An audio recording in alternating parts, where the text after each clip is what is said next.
बिस्मिल्लाहिर्रहमानिर्रहीम। अस्सलाम वालेकुम प्यारे बच्चों, कल हमने सबक नंबर 7 यौम दिफा के बारे में पढ़ा था। आज हम सफ़ा नंबर 35 से पढ़ाई करेंगे।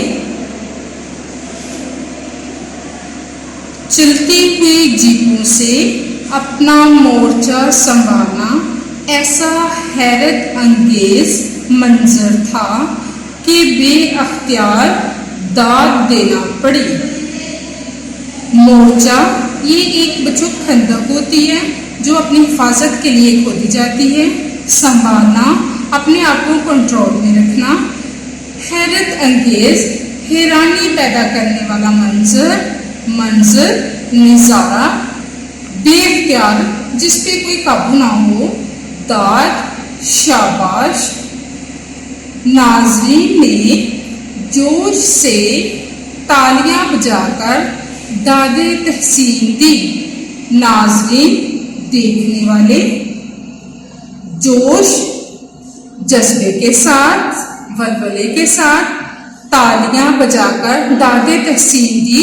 तालियां बजाकर तारीफ की, शाबाश दी। हवाई जहाज से पैराशूट के जरिए छलांग लगाने का मंजर भी सहर अंगेज था। सहर अंगेज जादू पैदा करने वाला असर। ऐसे नौजवान भी थे जिन्होंने अपनी ताकत का मुजाहरा करके दिखाया। मुजाहरा जाहिर करके दिखाया यानी अपनी ताकत को जाहिर करके दिखाया। एक बहादुर फौजी ने 4 मोटरसाइकिल सवारों को रस्से की मदद से ऐसे रोक के रखा कि पूरी ताकत लगाने के बावजूद मोटरसाइकिल 1 इंच भी आगे ना बढ़ा सके।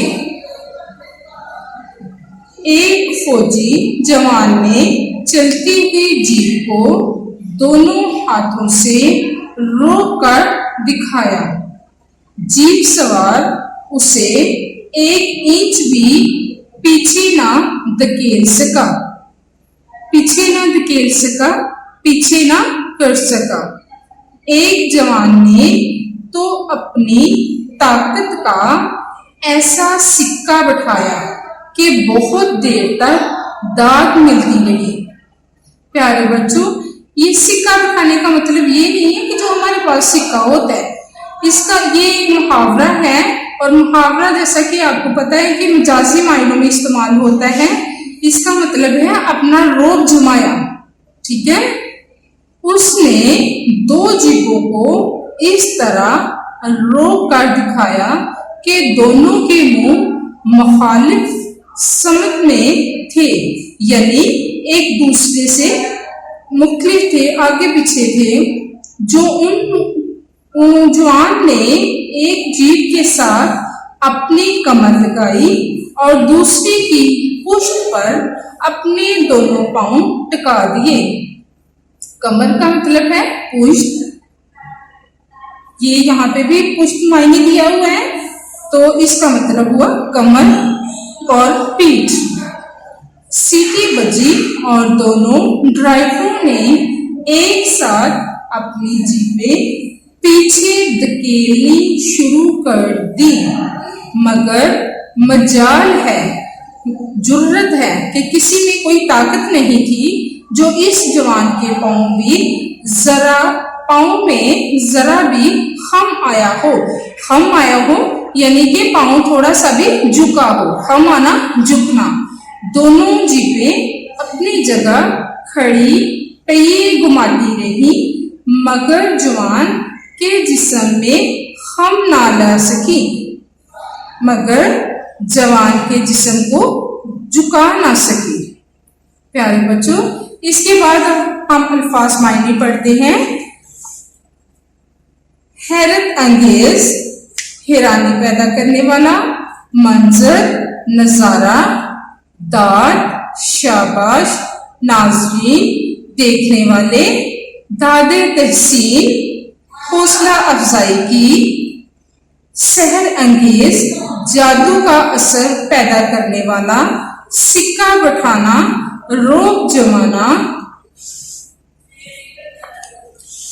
पुष्प, कमर, खम आना, झुकना।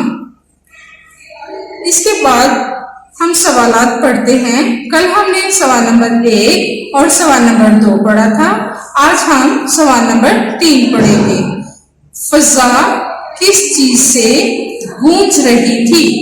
यानी कि फजा में किस चीज का शोर था, किस चीज की आवाज थी?